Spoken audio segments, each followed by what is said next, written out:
Hello everyone, in this video, I will show you how to connect PS5 to Xfinity NOW Wi-Fi Pass. First, open the Wi-Fi settings on your smartphone or tablet and connect to the Xfinity Wi-Fi network. After connecting, open a web browser on your device.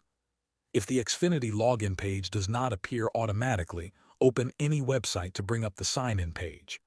Now purchase or sign into your Xfinity NOW Wi-Fi Pass account. Complete the login process and make sure your phone can access the internet. Once your phone is connected to the internet, enable the personal hotspot feature. On some devices, this option may be called mobile hotspot.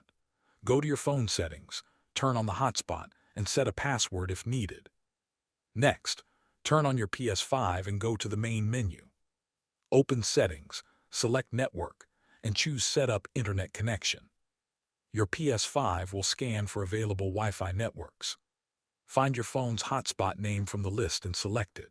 Enter the hotspot password and wait for the PS5 to connect.